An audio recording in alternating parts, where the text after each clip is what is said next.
Two families, one kingdom, and a decades-long civil war that would not merely decide who wore the crown, but redefine what the crown could do. This is how the Wars of the Roses changed England forever. To understand that transformation, we must begin where the problem begins, with inheritance. Edward III died in 1377, leaving not a neat succession, but a sprawling family tree. His eldest son, Edward the Black Prince, was the greatest military commander of his age, but predeceased his father in 1376. The throne, therefore, passed to the Black Prince's son, a boy named Richard. Richard II would inherit an empire and expectations he could not meet. Behind him, though, lay a house crowded with men whose ambitions, lands, and retinues made the English realm porous to rivalry. Edward III had produced many sons: Lionel of Antwerp, John of Gaunt, Edmund of Langley, Thomas of Woodstock, and others. Those sons became dukes with resources, estates, and, crucially, the right to raise men. Over generations, they married into new fortunes and built networks of dependence. By the 15th century, the Plantagenet family resembled not a single ruling clan tightly bound to central authority, but a lattice of powerful magnates who could, when pushed, turn that lattice into an engine of war. The long shadow that the Hundred Years' War cast over England accelerated the problem. For more than a century, English kings had poured men and treasure into campaigns in France. Victories, like Crécy and Poitiers, brought glory, but maintaining continental possessions and fighting new wars hollowed royal finances. The crown grew dependent on nobles who could field troops at less cost, and kings came to rely on the loyalty of dukes who controlled men on the ground. Military experience returned to England in the form of battle-seasoned retainers and veterans who were accustomed to following powerful lords rather than abstract royal commands. A second change lay in how those men were held together. Medieval warfare had once depended on feudal obligations by birthright. By the 14th and 15th centuries, a new system, often called bastard feudalism by historians, had taken root. Cash payments, contracts, and private indentures bound gentry and lesser knights to a lord in return for wages, offices, or regular annuities. The result: personal retinues that could be called up for private purposes, in disputes between neighbors, or in factional struggles at court. The English countryside, once policed by royal authority, now carried the private muscle of those who had the means to pay. Political strains in the royal family amplified these structural pressures. Richard II, crowned in 1377 as a child, faced noble factions and rebellions that undermined his legitimacy. In 1399, Richard was deposed by his cousin, Henry Bolingbroke, who became Henry IV, an act that set an important precedent. Kingship could be wrested by force and then regularized by Parliament and nobles. That precedent did not disappear. It lingered as a political option for men with resources and ambition.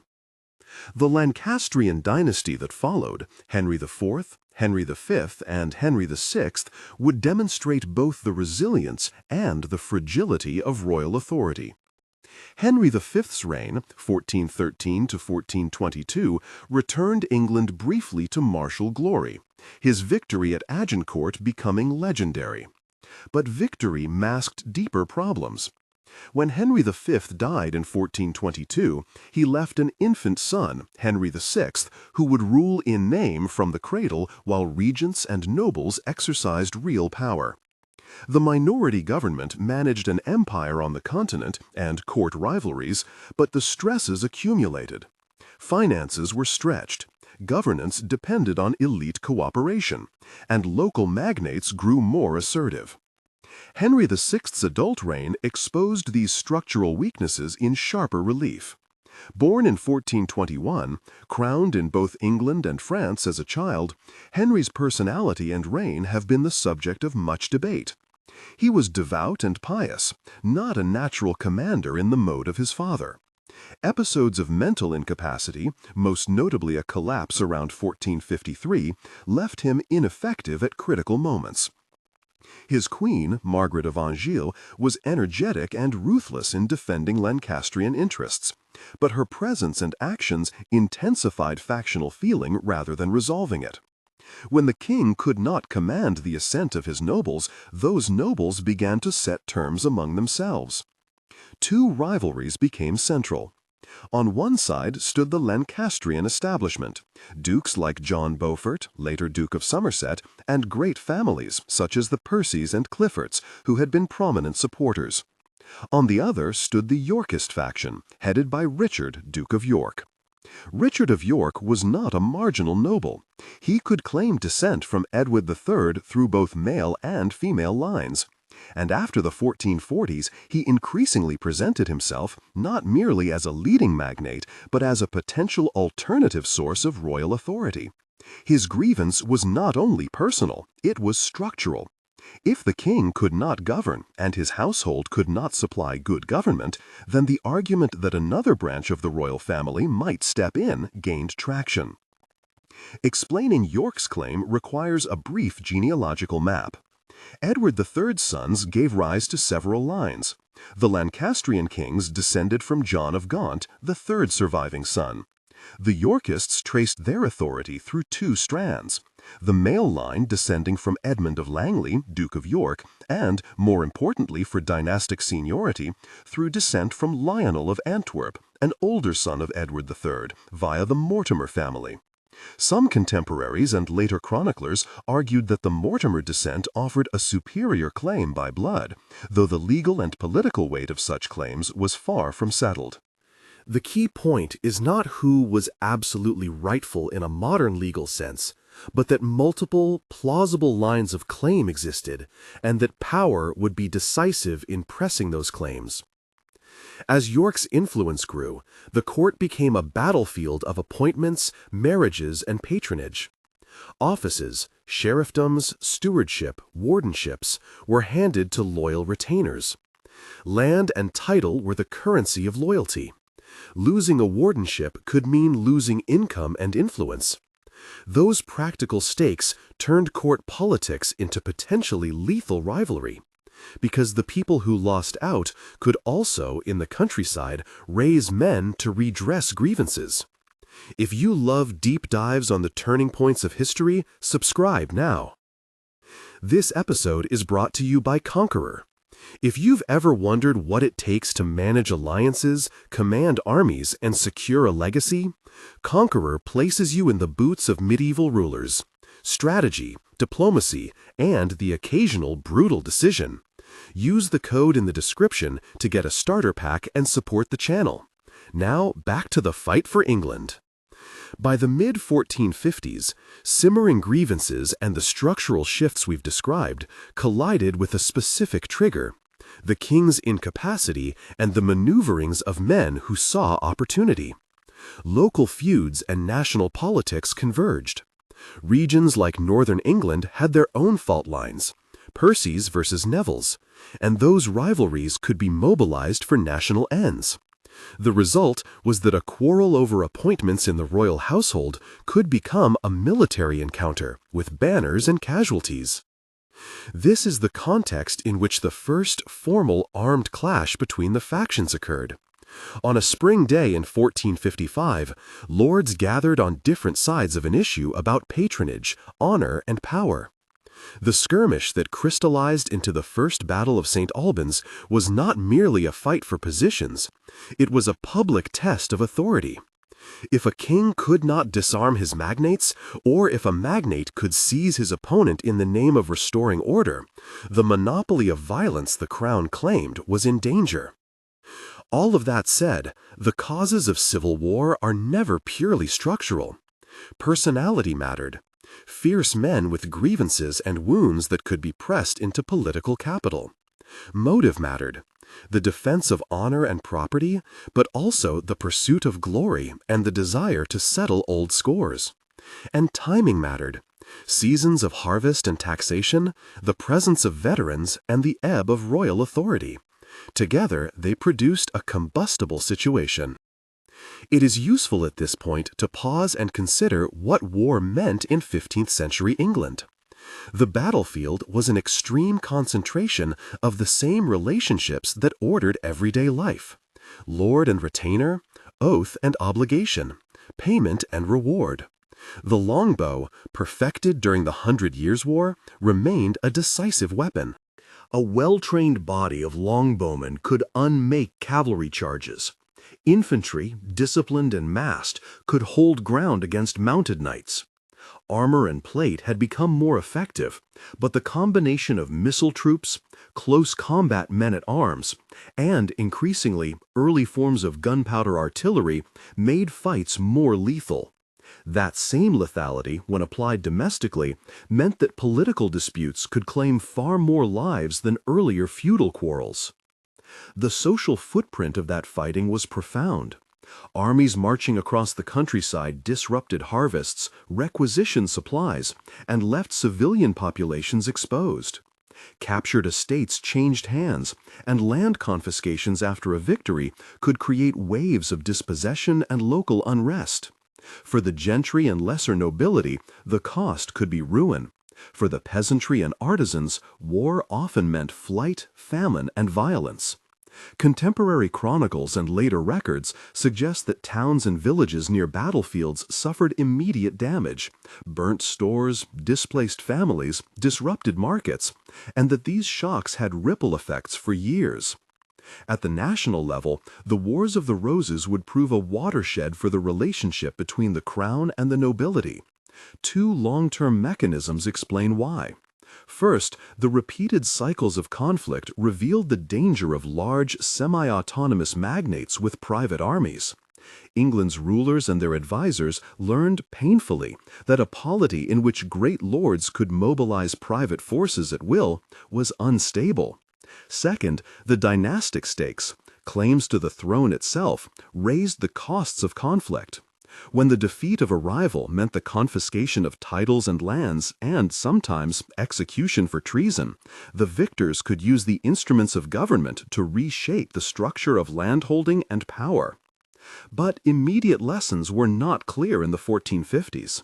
The first conflicts confirmed that force could be effective, and that the crown, if weak, could be overborne. Even after episodes of settlement, like the restoration of peace following a battle, the underlying structures remained intact. Magnates retained wealth, retainers remained available, and dynastic claims remained unresolved. That is why the conflict would not be a single war with a neat closure, but a drawn-out alternation of victories and reversals punctuated by decisive battles that shifted the balance but rarely eliminated the problem at its roots. We need to introduce the principal actors who would shape the war in its early phase. Richard Neville, Earl of Warwick, will be one of them, the kingmaker whose influence stemmed from both wealth and political skill. Warwick's father, a Neville with substantial northern estates, left him a network of clients and income that he used deftly. More than just a military commander, Warwick was a patron, negotiator, and power broker. He could fashion alliances through marriage and property and was adept at reversing loyalties when it suited his interests. He initially supported Edward IV, later turned against him, and briefly restored Henry VI. His career exemplifies how an individual magnate could shape dynastic fate. Margaret of Anjou, by contrast, represents the human face of Lancastrian resolve. Married to Henry VI as part of a political settlement in 1445, she became the queen who refused to accept passive sidelining. Margaret was determined to defend her husband's dynasty and her son's inheritance. To many contemporaries, she appeared foreign and imperious, and her presence hardened oppositions, especially among those who felt their own interest threatened by her faction's appointments and actions. In the logic of civil war, when the king could not act, his wife could become the focus and agent of resistance. On the Yorkist side, Richard, Duke of York, combined a claim to royal blood with formidable administrative experience. He had served in several high offices and had been appointed protector when the king was incapacitated. His sons, Edmund, George, and particularly Edward of York, would provide the next generation of claimants and winners. Edward of York, later Edward IV, would prove to be a capable soldier and politically astute, seizing opportunities when they appeared. The first open clash between these networks, between local feuds, national offices, and royal incapacity, came in May 1455 at St. Albans. It would be a small battle by later standards, involving a few thousand men, but its political consequences were enormous. Prisoners taken, key Lancastrian leaders captured or killed, and a stark demonstration that the crown's personal authority could be challenged in the field. In short, it confirmed the pattern. Where royal government faltered, magnates who could mobilize men would press their advantage. Yet St. Albans did not settle the quarrel. It exposed rather than solved a systemic problem, and set the stage for the more catastrophic confrontations to come. The political atmosphere in the months and years following featured shifting alliances, the jockeying for office that made or unminded fortunes, and the slow accumulation of retaliatory measures, attainders, confiscations, and private reprisals that made reconciliation harder. The stakes rose. Victories meant not merely a change in who held courtly favor, but wholesale alteration of landholding and local power. To grasp how these conflicts escalated into the scale of civil war that truly reshaped England, we must trace how military practice, regional rivalries, and dynastic claims interacted. Begin with military practice. The longbow, the disciplined English infantry, and the increasing use of gunpowder reconfigured how battles could be fought. The greatest strength of the English armies in France, their ability to form disciplined lines of archers and to use terrain to blunt cavalry, translated into domestic power. A magnate who could gather several hundred archers and men-at-arms could punch above his nominal weight in local or national confrontations. At the same time, local rivalries, many dating back generations, provided the tinder. Families like the Percys in the north and the Cliffords, the Nevilles, the Staffords, and others had histories of grievance. These were not mere blood feuds, they were contests over wardships, marriages, local offices, and control of profitable royal rights. Because royal authority could be inconsistent, partly due to financial weakness, partly due to the personalities of kings like Henry VI, these rivalries could no longer be resolved reliably at court. Lords took matters into their own hands. Finally, dynastic claims added an existential dimension. Bringing down a rival was no longer just about local dominance, it could change who sat on the throne. That raised the stakes of the struggle immensely. When the prize is kingship, politics becomes existential, and the temptation to use extreme measures rises.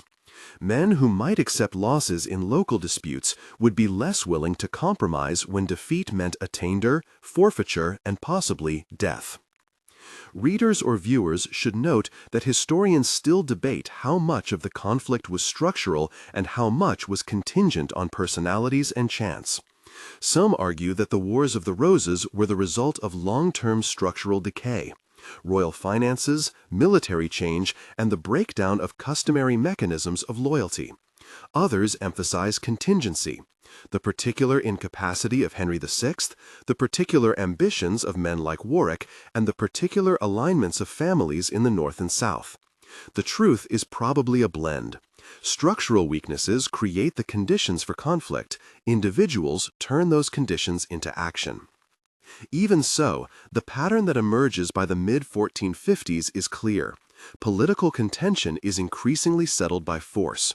Magnates prove capable of seizing royal power, and the monarchy's ability to mediate and discipline is weakened. The consequence is a polity in which the crown must either find new instruments of control or face prolonged instability. We now approach a decisive sequence, battles and reversals that would determine not only who reigned, but how the monarchy would function after the conflict. Toward the end of the 1450s and into the 1660s, the conflict escalates from a series of raids and skirmishes to pitched battles, where tens of thousands of men were mobilized. Towton, fought in 1461, would be the bloodiest of those engagements, a winter battle where weather and massed archers took a heavy toll. The Yorkist victory at Towton would, for a time, place Edward IV on the throne and demonstrate that a military settlement could transfer the crown. But military victory alone could not resolve the underlying problem of magnate power. Even as kings were changed, the means by which nobles raised forces, retinues, retainers, and the money to pay them remained. And yet, the wars would not end with a simple Yorkist consolidation. Factional loyalties shifted. Warwick, the man who had helped install Edward IV, would later turn against him when the king made choices that conflicted with Warwick's interests. Above all, his marriage to Elizabeth Woodville, which alienated Warwick's diplomatic and dynastic plans.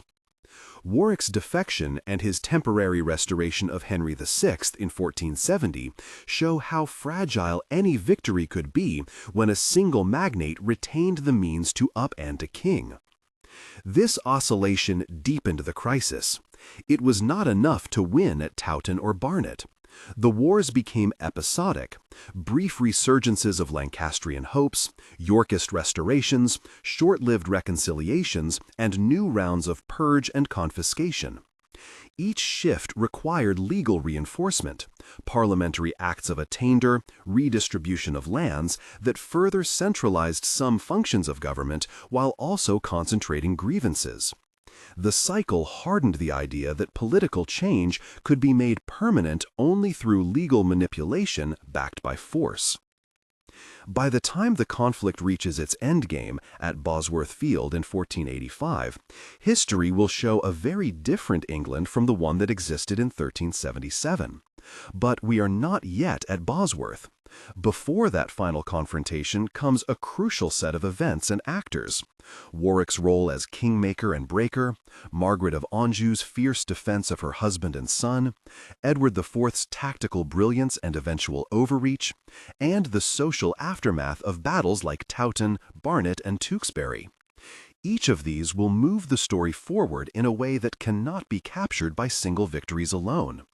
The political settlement that follows Henry Tudor's victory will draw on the lessons of these decades: the need to limit private military power, to stabilize royal finances, and to reshape the instruments of governance.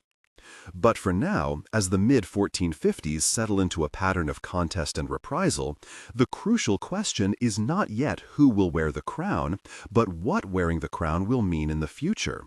Will kings be able to recover monopoly of force and the revenue to exercise national government on their own terms? Will the great magnates be tamed by repeated legal penalties, by marriages that bind them, or by force?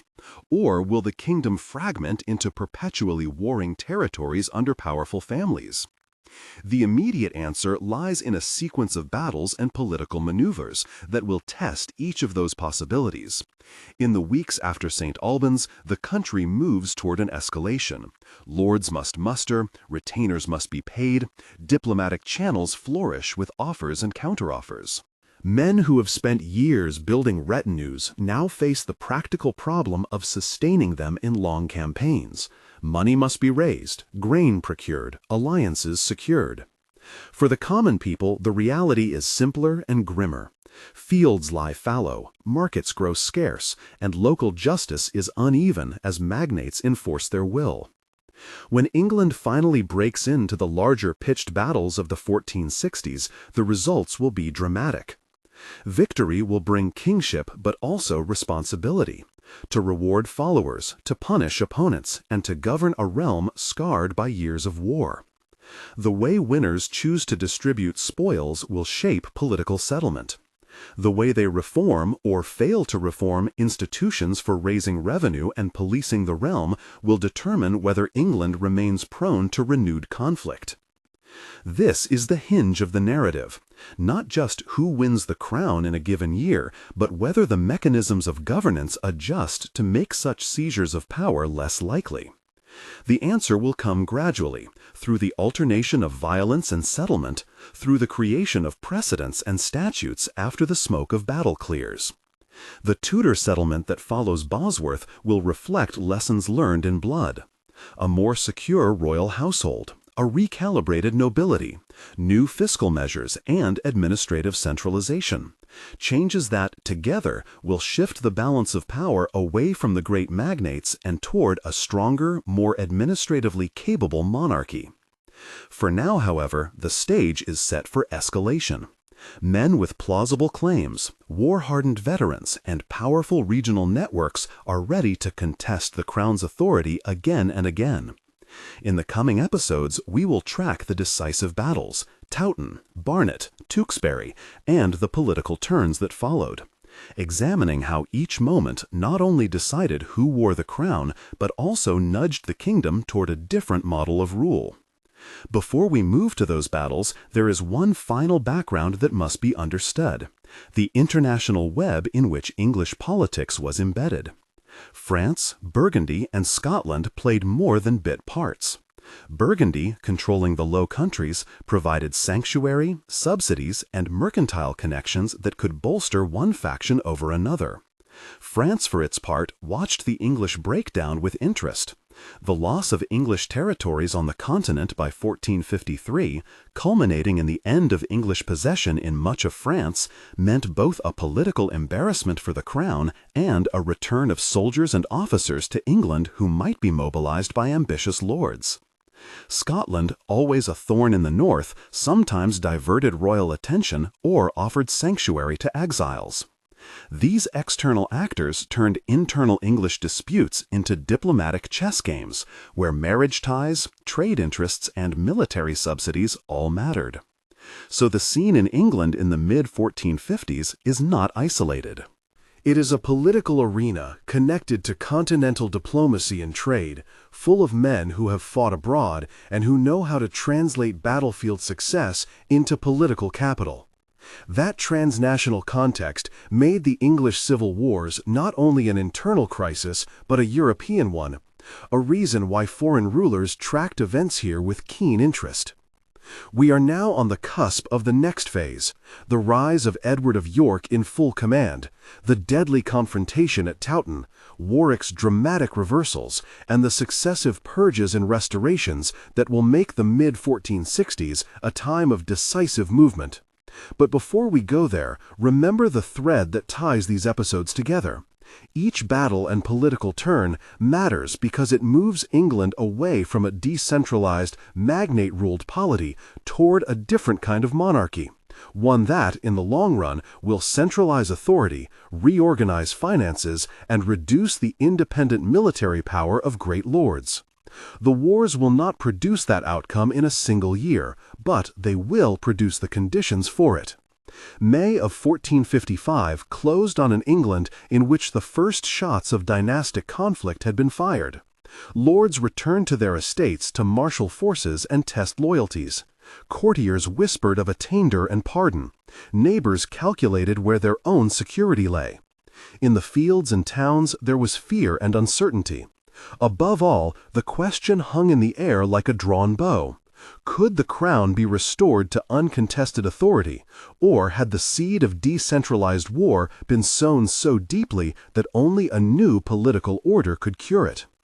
It is into that charged, uncertain world that the next great confrontations explode, battles where thousands will die, where kings will be unseated, and where the legal and administrative vocabulary of English government will be remade. The story of how the Wars of the Roses changed England forever moves now from diagnosis to drama, from the structural roots of conflict to the shocks that force institutional change. When winter turned towards spring in 1461, the civil war that had smoldered through skirmish and scandal exploded into one of its most decisive and terrible encounters. Towton was not merely a battle, it was an event whose shockwaves tore through the social fabric of northern England and made a military solution to dynastic dispute painfully plausible. Contemporary chronicles linger on images that are useful for the historian: a blizzard of sleet and snow, arrow volleys that glinted in white light, masses of men locked in grinding combat on a ridge. Modern scholarship adds caution: numbers are uncertain, and sources are partisan. But even conservative estimates make Towton one of the bloodiest battles fought on English soil in the medieval period. Estimates vary, often placed between 10 and 20,000 casualties, though some contemporary statements give higher figures. Whatever the precise toll, the battle produced a political turning point. Edward IV's victory at Towton was a clean transfer of royal power in practical terms. He was proclaimed and crowned. Lancastrian leaders fled, were captured, or were killed. The victory demonstrated that a well-organized military coalition could decisively install a claimant on the throne. Yet the same victory also highlighted the limitations of a purely military approach to governance. The crown now had to convert battlefield success into stable rule, reward loyal followers, settle local disputes inflamed by confiscations, and find ways to prevent the same magnates from reconstituting armed followings to challenge the new regime. This moment mattered because it proved that a new king could be made on the battlefield, but it also proved that military victory did not automatically neutralize the institutional risks that produced civil war in the first place. Edward IV's first reign, 1461 to 1470, exhibited both the strengths and vulnerabilities of a martial monarchy. He displayed military skill. He was an energetic commander and had the temperament to move with speed and surprise. But he also showed the political instincts of a new dynasty seeking to secure legitimacy. To reward his followers, he created a coterie of men who depended on royal favor. That was a necessary step. It also replicated the old problem in a new form. Magnates could be lifted and lowered by royal will, but the crown's ability to do so depended on its financial resources and on its capacity to administer justice across the realm. Edward's need to reward created fiscal pressures, and the distribution of offices and lands bred resentment among those who were displaced. Enter Richard Neville, Earl of Warwick, the kingmaker, who played a central and paradoxical role in the 1460s. Warwick's ascendancy had been built on patronage, martial success, and a talent for brokerage. He had been instrumental in bringing Edward to the throne and expected to shape the new political order in ways that served both his regional and dynastic interests. For years, he had balanced power by marrying his family into royal opportunities and by forging alliances across northern and midland lords. But an unexpected development strained that balance. Edward IV's secret and politically consequential marriage to Elizabeth Woodville in 1464. The union created a new royal faction, Woodville relatives and followers, who began to be elevated to positions of trust. For Warwick, who had been negotiating a diplomatic marriage that would have aligned England with Burgundy and strengthened his own international position, Edward's marriage felt like a betrayal. Warwick's reaction illustrates how personal ambition, diplomatic expectation, and dynastic calculation could conspire to reopen war. By 1469, Warwick had broken with Edward. He orchestrated political pressure and popular unrest that culminated in the brief reassertion of a Lancastrian presence. Warwick then went further, aligning with Edward's brother, George, Duke of Clarence, and engaging with French and Burgundian players. He engineered the readeption of Henry VI in 1470. For a few months, the Lancastrian flag flew again. The episode underlines a structural truth. When a single magnate could marshal resources and international connections, he could unmake a king. This moment mattered because Warwick's defection showed that military victory and coronation were fragile without administrative instruments that made loyalty cheaper than rebellion, and that the personal networks of magnates could still outmatch the institutional reach of the crown. Edward's response, his dramatic return from exile in 1471, changed the arithmetic once more. By landing in Yorkshire with a relatively small force, leveraging local support, and moving decisively, Edward retook momentum. The battles that followed, Barnet and Tewkesbury, would finish the immediate cycle of restoration and revenge. Barnet, fought on April 14, 1471, was a classic clash of maneuver, miscommunication, and the merciless calculus of civil war. Fog and confusion on the battlefield contributed to misidentifications. Forces attacked and routed their supposed friends in the smoke and the shout. Warwick was killed in the melee. Estimates of casualties at Barnet vary. Several thousand dead seems plausible. But the key point is political. The death of Warwick removed the most powerful single magnate capable of overturning a king. For Edward IV, Barnet was both a violent revenge and a crucial elimination of a great rival. 3 days later, at Tewkesbury, on May 4, 1471, the Lancastrian hopes were finally extinguished as a dynastic force. Prince Edward, the Lancastrian heir, led Lancastrian troops on a desperate campaign. At Tewkesbury, his force was overwhelmed. Contemporary sources disagree on the precise fate of the prince. Some say he fell in battle, others that he was captured and later executed. But the consequence was clear. Lancastrian military capacity in the field collapsed. Margaret of Anjou was captured following the battle and sent into exile, finishing her active role in English politics. The subsequent death in the Tower of Henry VI, whether murder or natural causes remains debated, closed the Lancastrian line as a viable alternative to Yorkist rule in practical terms, though claimants and pretendants would reappear later. This moment mattered because Barnet and Tewkesbury removed the most immediate Lancastrian military leadership, and because they illustrated how decisive battlefield outcomes could settle dynastic rivalry, at least for a time. Edward IV's consolidation after 1471 shows the ambiguous lessons of the wars. He had achieved dominance, and yet the underlying structures, landed magnates, private retainers, and the social networks that produced loyalty remained. What Edward and his advisors did in the 1470s and 1480s was a combination of patronage, legal maneuvering, and sometimes brute reassertion of authority. Parliamentary acts of attainder and subsequent reversals were used to punish enemies and reward friends. Land was redistributed, offices were reshuffled. But such instruments were blunt. The monarch could increase control only slowly without a fundamentally different fiscal and administrative infrastructure. Edward's death in 1483 reopened opportunities for rivals and set the stage for the last fatal chapter of dynastic struggle. Edward IV's sudden death left a fragile succession. His son and heir, Edward V, was a child. The moment recalled earlier precedents: 2 boys on the throne, a council of magnates, and the ever-present risk of usurpation.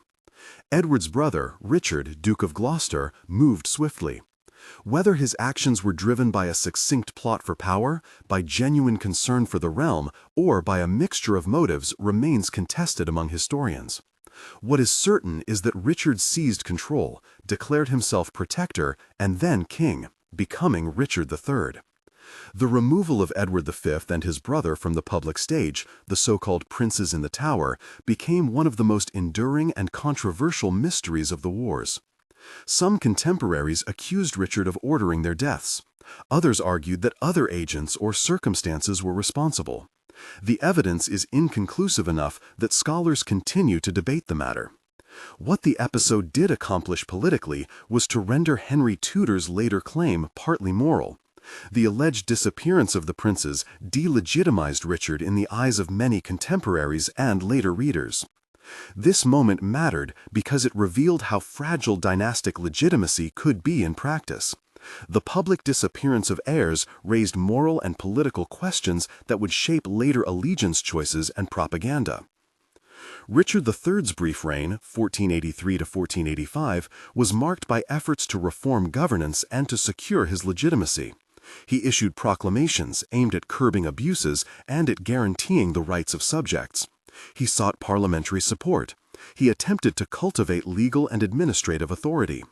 Yet his hold on the realm remained contested, and the specter of dynastic grievance remained potent.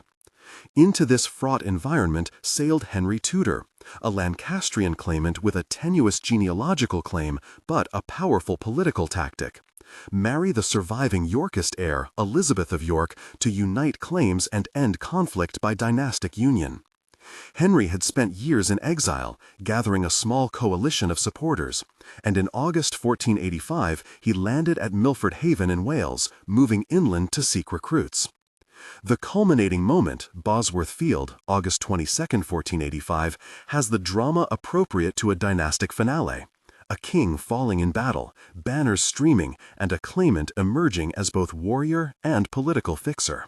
The battle itself was not enormous in scale compared to continental clashes, but its consequence was gigantic. Richard III was killed in the fighting, his supporters were routed. Henry Tudor emerged victorious and was crowned Henry VII. Casualty figures are modest by medieval continental standards. Estimates often suggest a few thousand. But the political aftermath was seismic. Henry's victory did not automatically resolve the structural issues the wars had exposed, but his subsequent policies show a clear orientation toward addressing them. Henry Tudor's settlement was deliberate and multifaceted.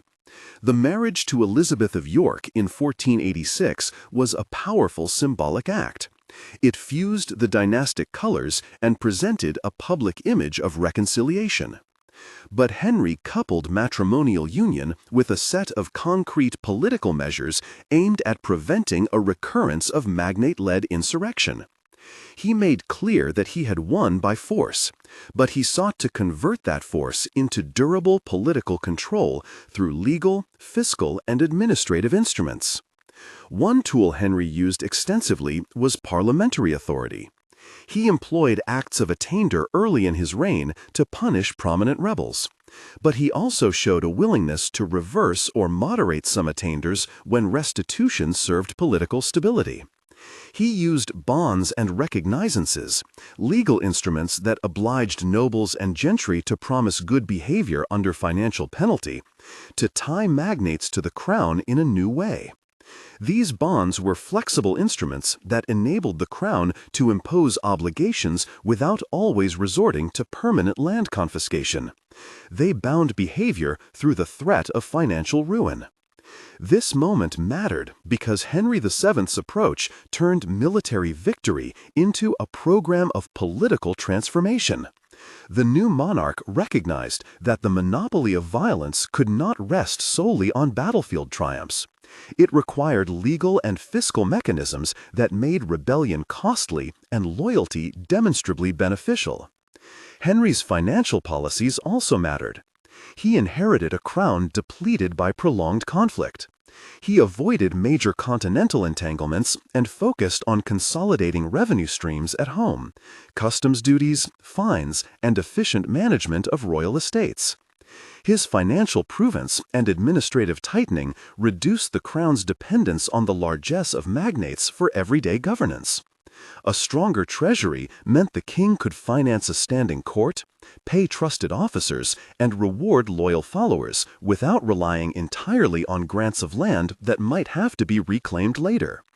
Administrative reforms under Henry's early Tudor regime were incremental but persistent. He strengthened the machinery of royal government in ways that extended the crown's reach. Councils, both regional and central, were used to exercise oversight. The Star Chamber, while older as an institution, was adapted to deal with social and legal disorders, particularly those involving the overmighty. Royal commissions and an expanded bureaucracy allowed the crown to insert itself into areas of local administration formerly dominated by magnates. The effect was not instant nor uniformly successful. Enforcement depended on local conditions and the crown's manpower. But the trend was unmistakable. The monarchy slowly reclaimed jurisdictional spaces previously contested by powerful nobles. This moment mattered because administrative and fiscal reforms changed the balance of incentives. Magnates could no longer assume impunity when they raised private armies. Instead, they faced a crown increasingly capable of legal and financial deterrence. Military changes flowed from both policy and practical exhaustion. After decades of bloodshed, the appetite for private armies diminished. Henry's use of bonds, combined with legal restrictions on retaining, which had been attempted by earlier parliaments and were more rigorously enforced after the wars, cut the easy availability of paid retinues. The crown increasingly relied on musters and commissioners to raise troops, and on the naval force and regional militias for defense. Over time, centralized mechanisms for recruiting and funding soldiers began to replace the patchwork of private retinues. That process did not end private military capacity overnight. Local bastions and networks persisted, but the institutional pressure against large private armies succeeded in lowering their political salience. This moment mattered because the decline of easy private military mobilization removed one of the core instruments that had made civil war feasible. If magnates could not readily buy private forces, the threshold for rebellion rose. Socially and economically, the wars left scars. Generations of local leaders were killed or dispossessed. Lands changed hands repeatedly, producing enduring grievances. For ordinary people, the repeated movement of armies meant disrupted harvests and markets. Some regions took longer to recover. Yet, the prolonged conflict also stimulated shifts. The reduction in magnate jurisdiction sometimes created openings for the growth of royal and urban influence. Consolidation under the Tudors fostered a safer environment for trade and commerce in the long run. The reshaping of landholding and the emphasis on legal centralization also encouraged the gentry to invest in legal expertise and bureaucratic connections, further binding local elite interests to the structures of the state. Cultural memory of the wars was complex and contested from the start. Contemporary chroniclers wrote with partisan aims. Later writers, chief among them Tudor propagandists, shaped a narrative that justified the new dynasty. The Tudor regime promoted the image of a reconciled kingdom and the necessary intervention of Henry VII to stop cycles of lawless violence. Later, Renaissance dramatists, most famously William Shakespeare, would take the raw materials of dynastic drama and shape stories, pieces of myth and interpretation, for audiences that had their own political and cultural needs. Shakespeare's Richard and Henry dramatized themes of legitimacy, ambition, and conscience, but they also participated in Tudor-era memory-making. Over time, popular culture layered further meanings onto the wars. Roses as emblems, monuments in the landscape, and genealogical anxieties that migrated into family memories. This moment mattered because the memory of the Wars of the Roses continued to shape English identity long after the last sword was sheathed. Legitimacy, kingship, and the image of the strong centralized monarchy became part of a national story that informed later politics and culture. Even as Henry Tudor consolidated his reign, contested points persisted, and scholars today remain cautious about several episodes. The fate of the princes in the Tower remains indefinable, in the sense that no conclusive evidence nails down a single incontrovertible explanation. Accusations against Richard III lingered in the sources and served as Tudor propaganda. Similarly, the exact motives and mechanisms behind Edward IV's death in 1483 have been subject to debate. And the mental health of Henry VI, though often cited as an explanatory factor for his incapacity, remains a matter in which modern diagnostic labels cannot be confidently applied to a complex medieval condition. Responsible history proceeds with qualifiers: likely, probable, sources suggest, and some historians argue. Across the century of crisis and contention, one clear institutional lesson emerges. By the time Henry VII had secured the throne and married Elizabeth of York, the English monarchy had shifted from a kingship that depended intermittently on magnate cooperation to a form of rule that invested more in central administration, fiscal stability, and legal mechanisms of control. That shift did not erase aristocratic power, it reconfigured it.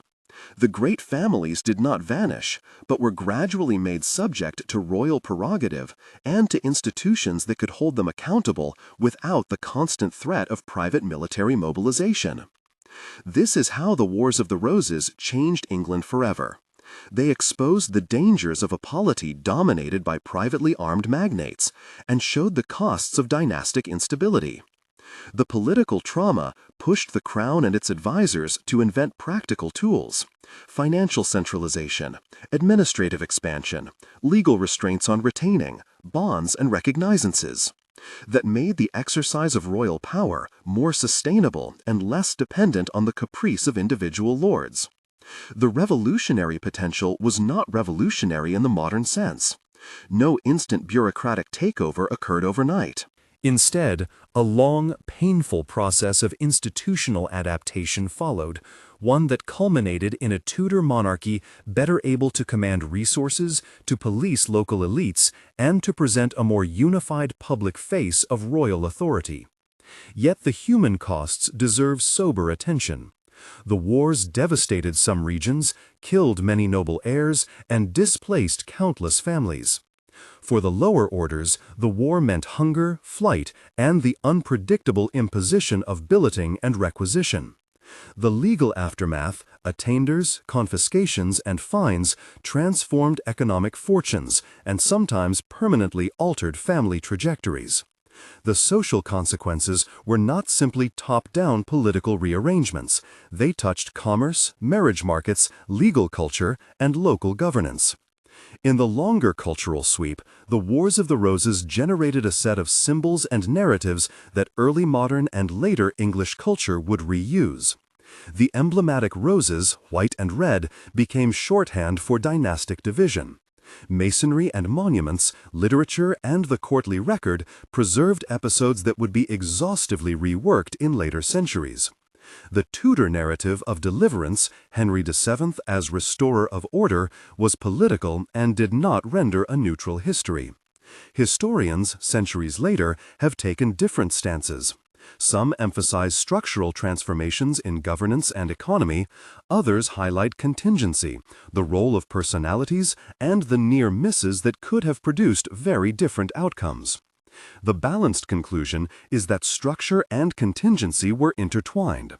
Long-term institutional shifts created the conditions for recurring conflict, and individual choices and battlefield fortunes shaped the particular outcomes. As we step back to evaluate the full arc, it is useful to list concrete institutional changes that flowed, in part, from the experience of the wars. Changes that made the crown functionally stronger in the subsequent Tudor century. First, fiscal reform. Improved methods of revenue collection, attention to customs and fines, and a cautious, centralized approach to spending decreased dependence on the largesse of a handful of magnates. Second, administrative consolidation.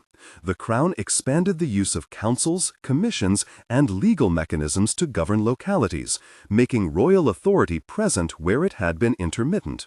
Third, legal instruments and enforcement. Bonds, recognizances, and the enforcement of statutes against retaining weakened the capacity of nobles to assemble private forces. Fourth, political reintegration via marriage and selective patronage. Henry VII's marriage to Elizabeth of York combined dynastic symbolism with practical settlement, while his use of legal penalties and rewards disciplined those who might otherwise have attempted renewed rebellion. None of these reforms was absolute. Many nobles retained local power, and the crown still depended on elite cooperation for governance and warfare. But the capacity to enforce behavior, to impose financial penalties, and to administer justice centrally established a new pattern.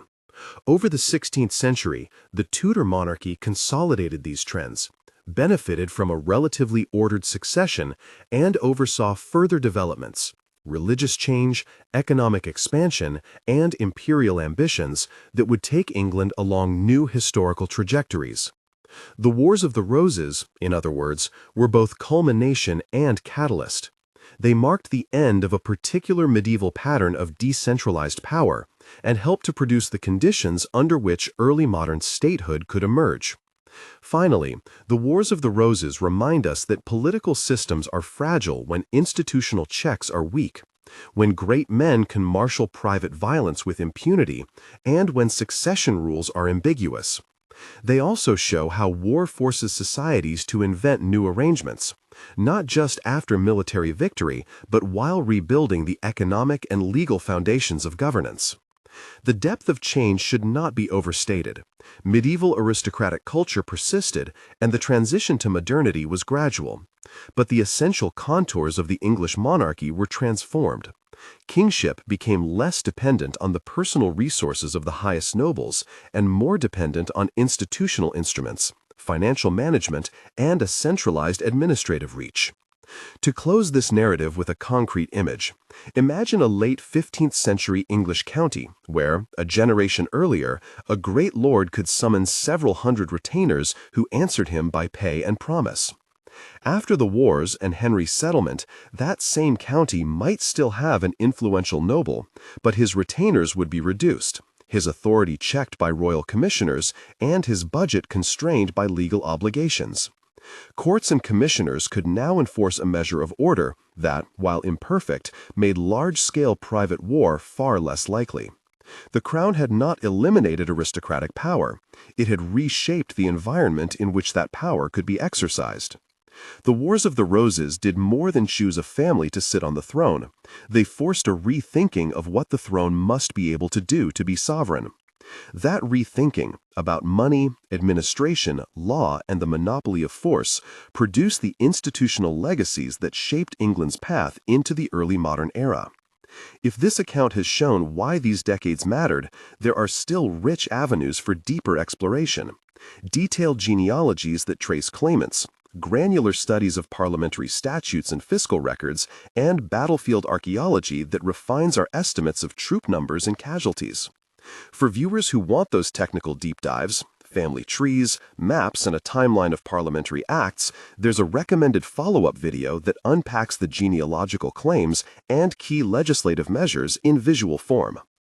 If this perspective has helped you understand how the Wars of the Roses changed England forever, consider sharing it with someone who loves history. And if you want more long-form deep dives into turning points like this, subscribe and check the timeline/genealogy video next. There's a link in the description.